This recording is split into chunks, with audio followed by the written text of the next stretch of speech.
सास का आदान प्रदान। वह दूसरे की थाली में घी ज्यादा दिखता है, कहावत है ना। तो उसी कहावत से प्रेरित होकर ये कहानी सुने।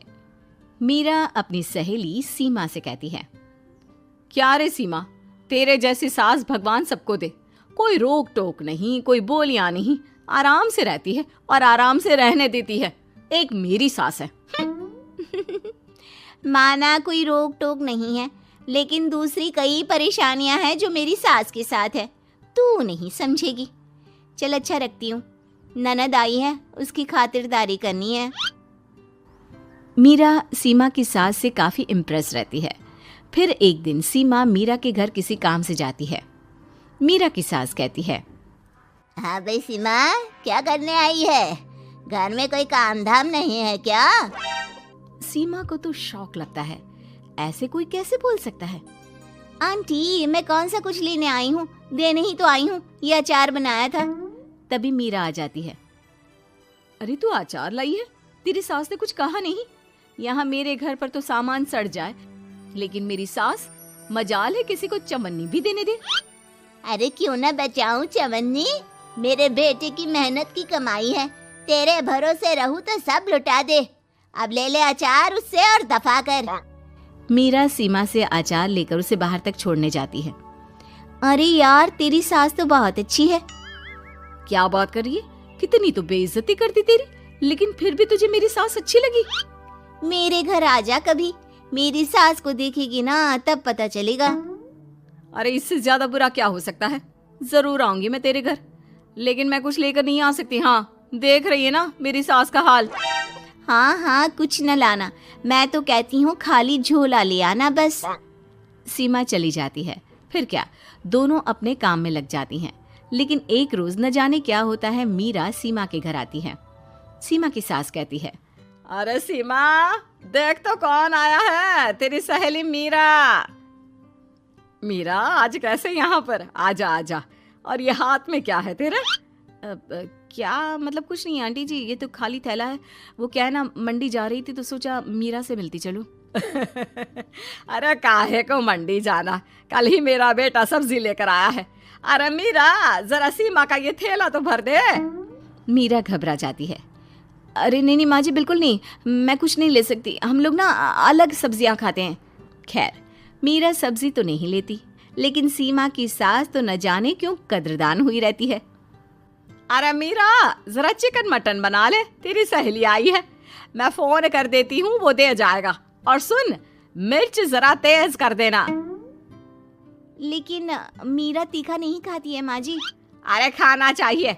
अब सीसी करेगी ना तो नाक का सारा कचरा भी निकल जाएगा। हाय रे, कितनी अच्छी है तुम्हारी सास। हाँ, तभी आसपास के सारे यहाँ खड़े हो जाते हैं सुबह से ही। अभी 2 मिनट रुक ना, खुद पता चल जाएगा। तभी पड़ोसन आती है। अरे बहन जी, चाय का वक्त हो गया, सोचा चली आऊं आपके घर। अरे क्यों नहीं क्यों नहीं, वो क्या है ना, बहू की सहेली आई है तो चिकन बन रहा है, वो भी लेती जाना। मैं जरा ज्यादा ऑर्डर कर देती हूँ। और हाँ बहू, पकोड़े भी तल ले चाय के साथ। जा जा मीरा बेटी, सीमा की मदद कर दे जरा। मीरा सीमा के पास किचन में जाती है, जहाँ सीमा सास को कोस रही होती है। घर में कितनी मुश्किल से सब्जी और राशन आता है, लेकिन ये नहीं समझेंगी। अरे पिछले महीने भी 2 बार राशन लाना पड़ा था, लेकिन ये है कि सच्ची यार, फिर भी तू लकी है। तेरी सास कम से कम मेरी सास की तरह तो नहीं है। मीरा कुछ देर रहकर वहां से चली जाती है। दोनों बहुएं किसी तरह सास के साथ दिन काट रही थी कि एक दिन सीमा कहती है, नहीं नहीं माँ जी, बस करिए, तंग आ गई हूँ मैं आपसे। मैं अब आपके साथ नहीं रह सकती। एक बार, बस एक बार आप मेरी सहेली मीरा की सास की तरह बनकर देखिए। अरे कितनी अच्छी इंसान है वो, कितना सोचती है घर के लिए। दूसरी तरफ मीरा, माँ जी कैसी हैं आप? कुछ तो सोचा करिए, समाज नाम की भी कोई चीज होती है। बस एक बार मेरी सहेली सीमा की सास की तरह बनकर देखिए। अरे कैसे जी जाती है जिंदगी, उन्हीं से पता चलेगा। दोनों की सास को आता है गुस्सा। अरे भाई, कोई छोटे बच्चे तो है नहीं जो किसी के साथ तुलना कर दे और वो कुछ ना कहे। मीरा की सास कहती है, मुझे तो सीमा के पास ही छोड़ा। सीमा की सास कहती है, तू ना मुझे मीरा के पास ही छोड़ दे। दोनों एक दूसरे से सलाह करती हैं और सासों का किया जाता है आदान प्रदान यानी एक्सचेंज। अगली सुबह मीरा की बदली हुई सास। अरे मीरा, मेरी बेटी आ रही है। मीरा को तो आदत थी कि घर का कोई भी आए दमड़ी ना निकले, ना कुछ बनाना ना कोई लेन देन। अच्छा माँ जी ठीक है, कोई बात नहीं। अरे कैसा कोई बात नहीं, अरे लाओ 16 तरह के पकवान और ननद को देने के लिए सीधा निकालो। सीधा समझती हो ना? देना लेन देन? अरे माँ जी कैसी बात कर दी।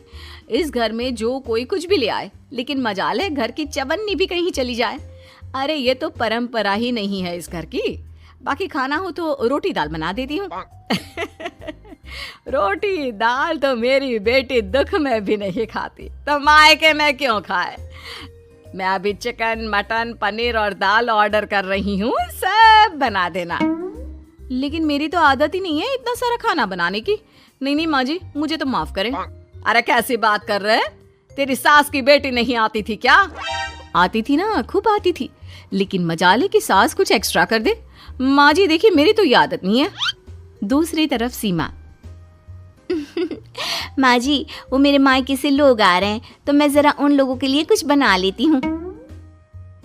क्यों क्यों बना लेती हो? दाल रोटी बनी है ना, साथ में अचार रख देना। वैसे आ क्यों रहे हैं बेटी के घर? सीमा को तो बहुत बुरा लगता है।